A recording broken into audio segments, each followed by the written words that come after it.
সে অনেকদিন ধরে একটা জিনিস শুনছি, সেটা হচ্ছে স্যার ইউনুস একজন ইন্টারন্যাশনাল প্লেয়ার, লাইক আন্তর্জাতিক খেলোয়াড়। তিনি যা খেলেন সবই ইন্টারন্যাশনাল লেভেলে খেলেন, তার ফ্রেন্ড সব ইন্টারন্যাশনাল, সব মানে সেই ব্যাপার স্যাপার। So I was very curious about one thing. সেটা হচ্ছে যে গত 14, 15, 16 মাসে বা 17 মাসে স্যার ইউনুস এমন কি কি ইন্টারন্যাশনাল খেলা দিয়েছেন যেটাতে বাংলাদেশ একেবারে অনেক উপরে উঠে মানে উড়া শুরু করেছে, like anything happen like that? মানে আই মিন ইন্টারন্যাশনাল প্লেয়ার হিসেবে তার অবদান ইন্টারন্যাশনালি অনেক বেশি থাকার কথা ছিল ফর বাংলাদেশ, বাট কি হয়েছে ওনার 17, 18 মাসের এই পাওয়ারে থাকা বিদেশ থেকে কত ফরেন ইনভেস্টমেন্ট এসেছে বাংলাদেশ? ওনার মতো ইন্টারন্যাশনাল প্লেয়ার অনেক বড় কিছু হয়ে যাওয়ার কথা ছিল বাংলাদেশে।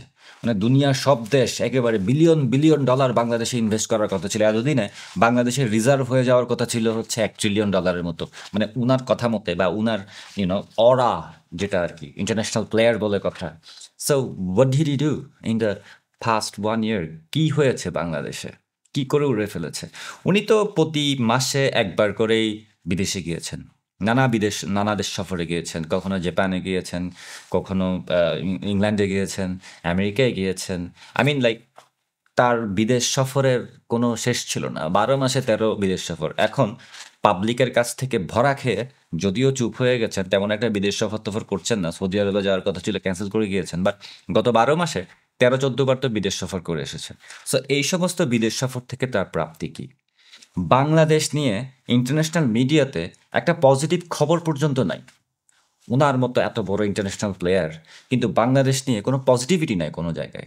ইমিগ্রেশনের কথা বলবেন, বিভিন্ন দেশ থেকে বাংলাদেশি লোকজনকে ধরে ধরে পাঠিয়ে দিচ্ছে।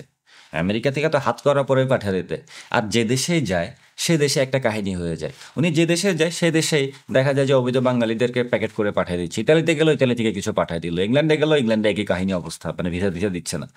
যেখানেই যাচ্ছে সেখানে একটা একটা করে ভেজাল। এই যে এত বড় ইন্টারন্যাশনাল প্লেয়ার, এতগুলি দেশে গেলেন, এতগুলো ইন্টারন্যাশনাল মিডিয়া তার ফ্রেন্ড, তাকে নিয়ে বিভিন্ন ধরনের বড় বড় আর্টিকেল লেখে, বাংলাদেশ নিয়ে কিছু নাই কেন? ওনার এত মুভমেন্টের কারণে বাংলাদেশে তো $1 ইনভেস্টমেন্ট হওয়ার কথা, হয় নাই কেন? বাংলাদেশের ইকোনমির কোনো গ্রোথ নাই কেন? বাংলাদেশের ল অ্যান্ড অর্ডারের কোনো মানে স্ট্যাবিলিটি নাই কেন?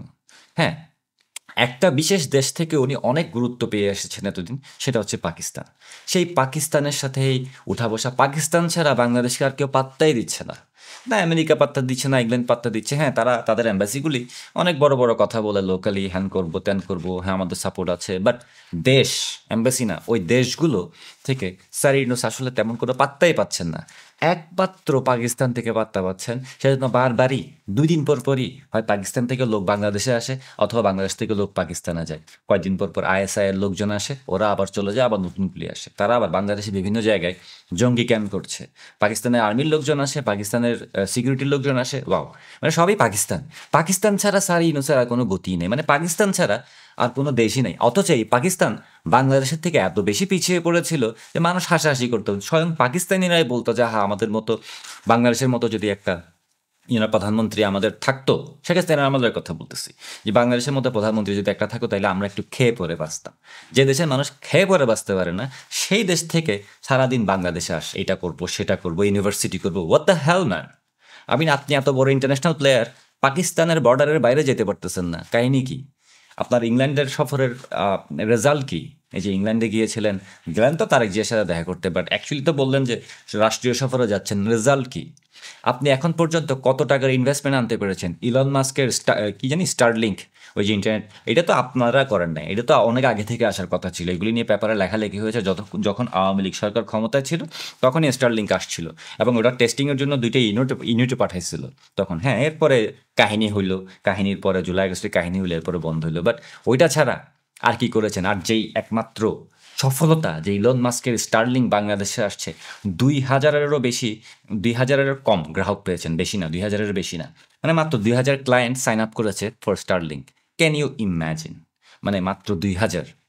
তার চাইতে ওই পাড়ায় কতগুলি ইন্টারনেট আর ডিশের লাইন দেয় না, কেবল দিয়ে দিয়ে ঘরে ঘরে একটা আইএসপি থেকে একটা ব্যান্ডউইথ নিয়ে, ওরা আরও ভালো ব্যবসা করে স্টারলিংক থেকে আমার মতে। সো এরপরে আর কি করেছেন? আপনারা কিছু আনতে পারেন নাই বাংলাদেশে, কিন্তু আপনার ইন্টারন্যাশনাল প্লেয়ারের স্ট্যাটাস দিয়ে আপনি বাংলাদেশকে বিক্রি করেছেন। পোর্ট বিক্রি করেছেন, এয়ারপোর্ট বিক্রি করেছেন, স্টেশন বিক্রি করেছেন, কি বাদ রেখেছেন? বাংলাদেশের খনিজ সম্পদ বিক্রি করে দিচ্ছেন। বঙ্গোপসাগরে কী আছে ওগুলির এখন দাবিদার হয়ে যাবে কদিন পরে আমেরিকা। পাকিস্তানের কাছে নিজের বাংলাদেশের সিকিউরিটি বিক্রি করে দিতে চাচ্ছেন। কদিন পর বিদেশ থেকে বিভিন্ন ধরনের সৈন্যরা এসে বাংলাদেশে মহড়া করছে।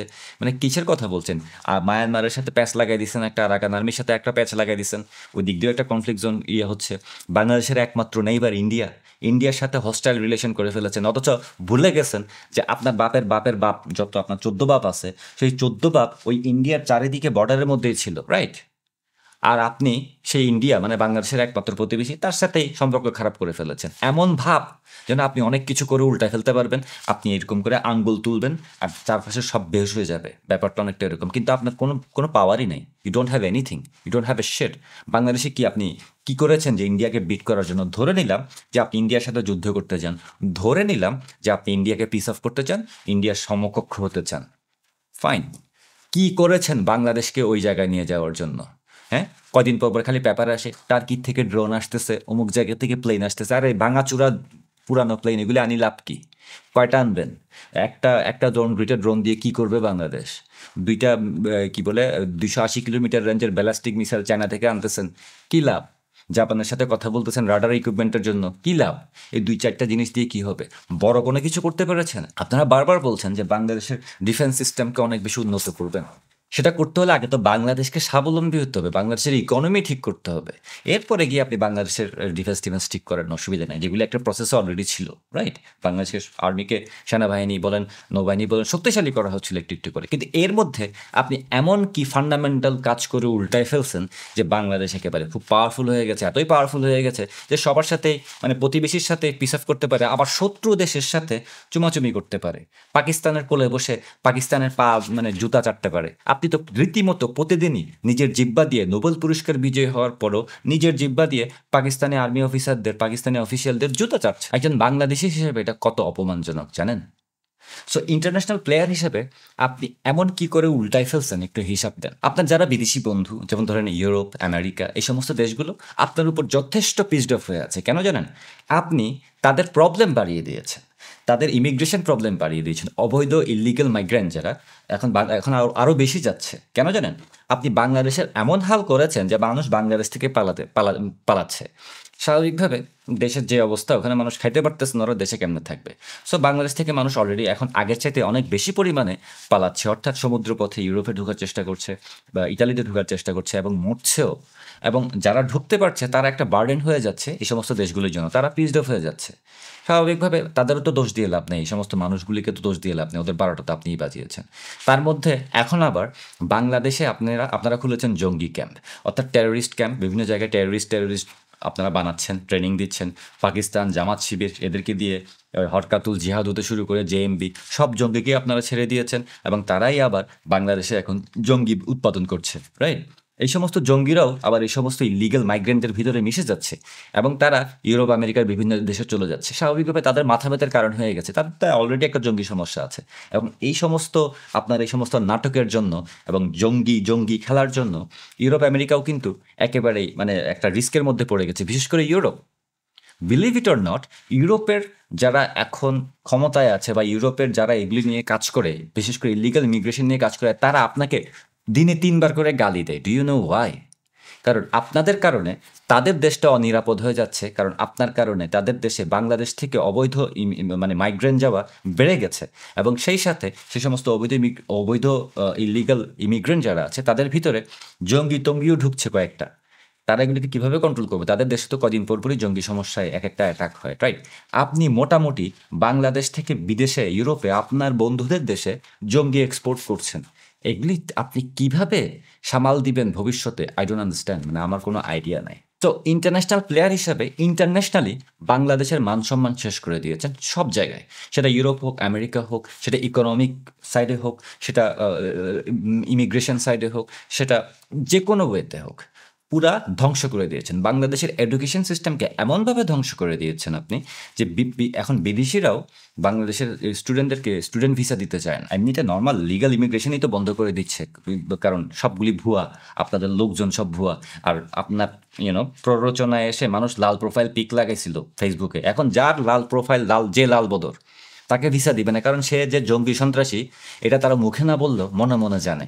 এবং ডেফিনেটলি কোনো দেশ, কোনো উন্নত দেশ এই সমস্ত লাল বদরদের ওই দেশে এন্ট্রি করতে দিবে না, কারণ তারা জঙ্গি। এবং ওই দেশের জঙ্গি কেন তারা জেনে শুনে ইম্পোর্ট করবে? তাদের কি মানে ইমিগ্রেন্টের অভাব হয়েছে? একটা মিডিয়াতেও বাংলাদেশ নিয়ে কোনো পজিটিভ কথাবার্তা নাই। আপনি এত বড় ইন্টারন্যাশনাল প্লেয়ার, কিন্তু কোনো কাহিনী নাই বাংলাদেশ নিয়ে, একটা পজিটিভিটি নাই, সব কিছু নেগেটিভ। পুরো বাংলাদেশের ব্র্যান্ড ইমেজ নষ্ট করে দিয়েছেন। যেই ইমেজ গত 17-18 বছরে ক্রিয়েট করা হয়েছিল, সেই ইমেজটা পর্যন্ত আপনি নষ্ট করে দিয়েছেন। বাঙালি পাসপোর্ট, বাংলাদেশি পাসপোর্ট দেখলে মানুষ থুতু করে এখন। বাংলাদেশি পাসপোর্ট দেখলে যে কোনো এয়ারপোর্টের মধ্যে ডাবল ট্রিপল আরও বেশি চেক করে।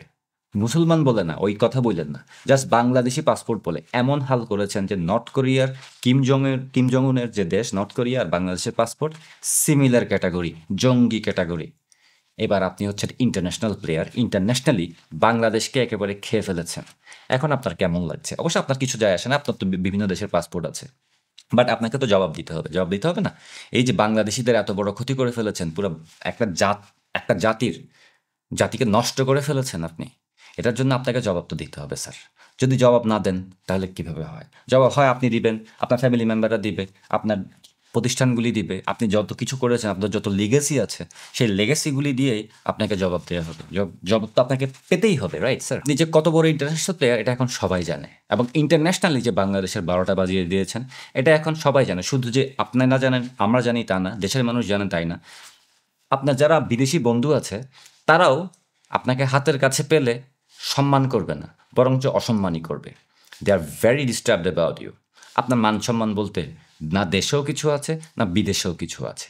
বাজি লাগবেন, আসেন বাজি লাগি।